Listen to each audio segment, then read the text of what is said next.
Hello दोस्तों, नमस्कार। Astro and palmistry channel में आप सभी का बहुत बहुत स्वागत है।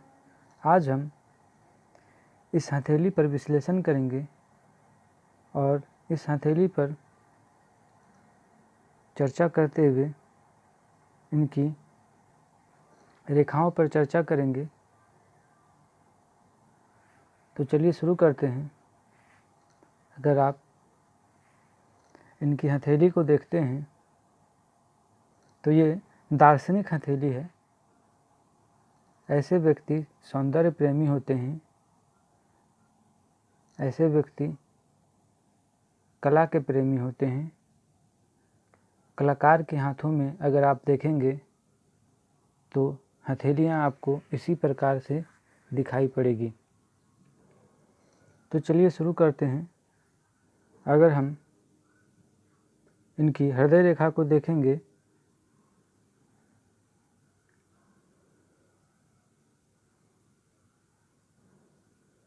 गुरु पर्वत तक बड़ी मुश्किल से पहुंची है। मस्तिष्क रेखा को देखेंगे तो जीवन रेखा से भिन्न होते हुए चंद्र पर्वत तक आई है। इससे ही एक शाखा निकलकर मस्तिष्क रेखा को स्पर्श कर रही है। अगर हम इनकी आयु रेखा को देखें तो आयु रेखा अच्छी है, लंबी है। अगर हम इनकी भाग्य रेखा को देखेंगे तो जीवन रेखा की शुरुआत से ही चलती हुई और लगभग 26 वर्ष की आयु के पश्चात ही अलग होकर सीधे शनि पर्वत तक गई है और इसमें से ही एक शाखा निकलकर गुरु पर्वत की ओर जा रही है। अगर गौर से देखेंगे तो भाग्य रेखा से ही निकलकर एक रेखा इधर से आई है और यहाँ पर त्रिभुज का आकार बना रही है। तो चलिए हम देखते हैं। ये तो था इनकी रेखाओं का। जब हृदय रेखा में कोई भी शाखा नहीं हो तो व्यक्ति निरुत्साही होता है। ऐसे लोगों का प्रेम के प्रति आकर्षण कम होता है। ऐसे लोगों का मित्र बहुत ऐसे लोगों के कम होते हैं। मित्रता में ऐसे लोग विश्वास नहीं करते, केवल अपने काम में विश्वास करते हैं।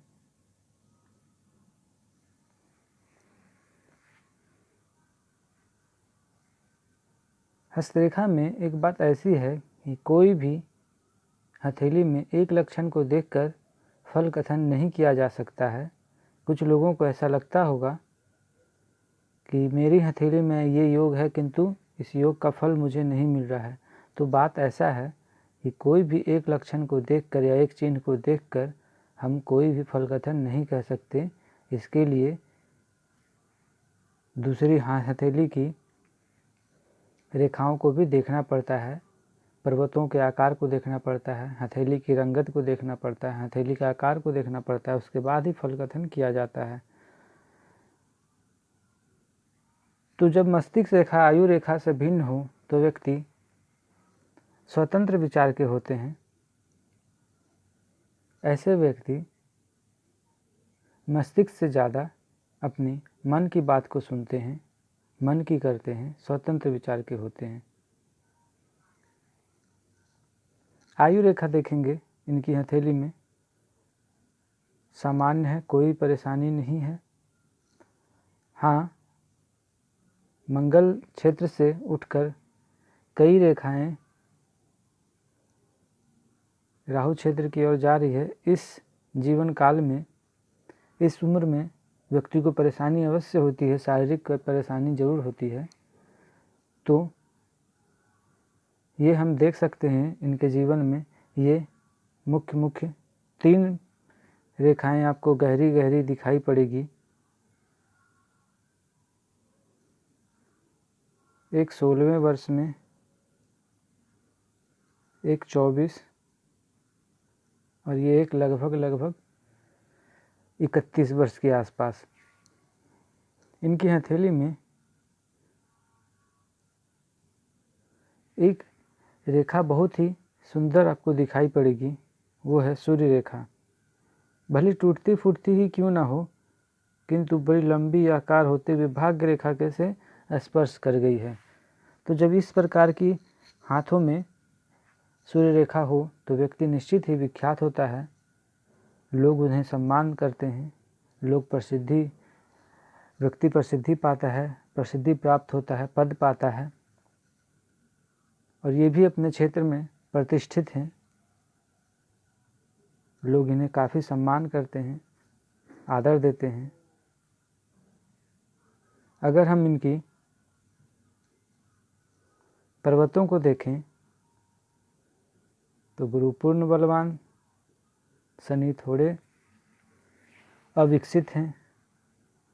पर्वतों की दृष्टि से देखें तो सूर्य की भी स्थिति उतनी अच्छी नहीं कही जा सकती, किंतु सूर्य रेखा होने के कारण सूर्य बैलेंस हो चुका है। बुध बहुत सुंदर,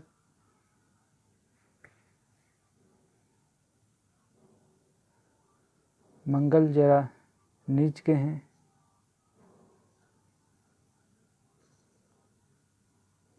शुक्र वैसे तो सामान्य है, बढ़िया है, किंतु इस पे कुछ योग इस तरह से आपको दिखाई पड़ेंगे। अगर आप गौर से देखेंगे तो ये ब्लैक स्पॉट आपको दिखाई पड़ेगा। चंद्र पर्वत पर अगर देखेंगे तो आपको काफ़ी सारे धब्बे दिखाई पड़ेंगे।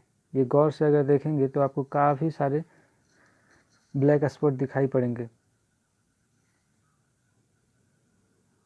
इनकी समस्या है दाम्पत्य जीवन में आए दिन इनका क्लेश बना रहता है, दाम्पत्य सुख की इन्हें अभाव है, हमेशा पारिवारिक विवाद बना रहता है, लगा रहता है। तो इसका मुख्य कारण अगर आप देखेंगे तो विवाह रेखा पर भी आपको इसका चिन्ह दिखाई पड़ेगा, गौर से देखने पर आपको मालूम पड़ेगा। और जब आप शुक्र पर्वत को देखेंगे तो ये निश्चित ही समझ में आ जाएगी कि परेशानी कहाँ है। ये देखें, अगर साथ ही अगर इनकी चंद्र रेखा को देखेंगे, माफ़ कीजिएगा चंद्र पर्वत को देखेंगे, तो आपको परेशानी दिखाई दे पड़ेगी। और सबसे एक अहम बात, अगर इनकी गुरु पर्वत को देखेंगे, गुरु पर्वत अत्यधिक विकसित है, थोड़ा अहंकारी बनाते, थोड़ा ऐसे लोगों को अभिमान होता है अपनी, ऐसे लोगों को लगता है कि मैं क्यों करूं, मैं क्यों पहले बोलूं, मैं उसके पास क्यों जाऊं। इस तरह की मैं की जो भावना अहम होता है ऐसे लोगों में ज़्यादा होता है। यही कारण है कि इनके पारिवारिक जीवन में भी बाधाएं इतनी हैं एक दूसरे के प्रति।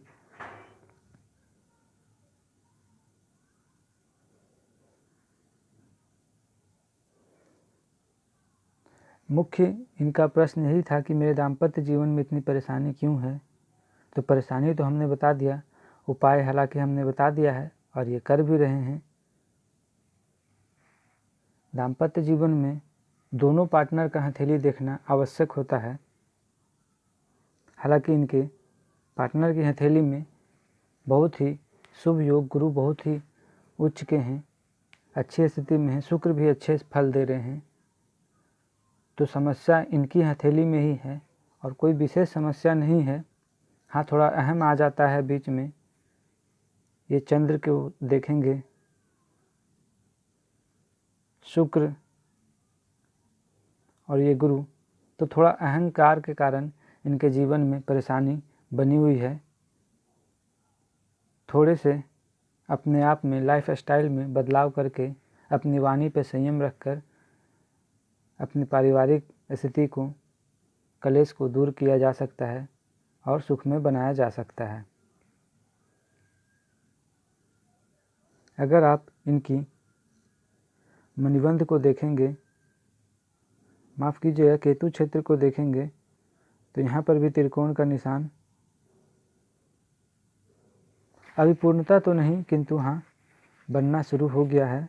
अगर आप इनकी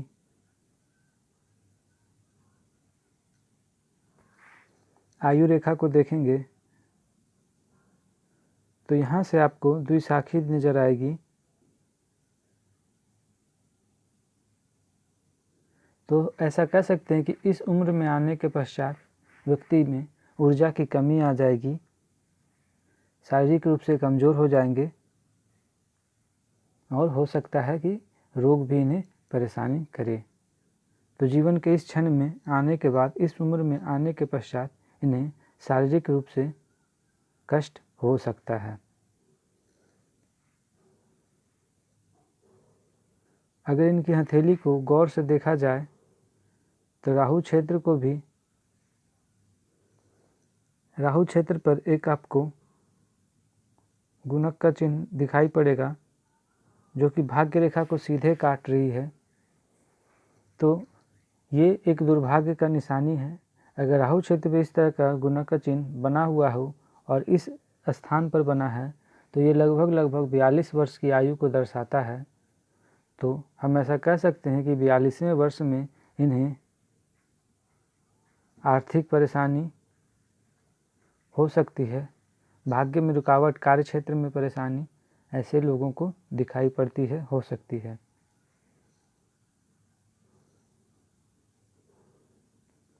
अगर इनकी अंगूठे को देखें तो अंगूठा बिल्कुल ही लाजवाब, एक बिल्कुल ही दार्शनिक अंगूठा है, पीछे झुकाव नहीं है, सख्त है।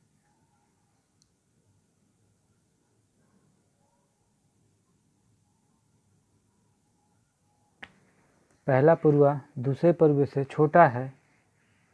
जब इस प्रकार की होती है, हथेली में इस प्रकार का होता है तो व्यक्ति निश्चित ही थोड़ा सा वाचाल होता है, बिना सोचे समझे कार्य करने वाला और अत्यधिक बोलने वाला। तो ये एक समस्या इनके हथेली पर दिखाई पड़ती है। और एक बड़ा सा जब आपको दिखाई पड़ेगा तो ये बेहद ही ऐश्वर्यवान बनाता है व्यक्ति को, आर्थिक रूप से भी एक प्रकार का ये राजयोग का ही निर्माण करता है, राजयोग की तरह ही फल प्रदान करता है। तो कुल मिलाकर इनकी हथेली का ये विश्लेषण था।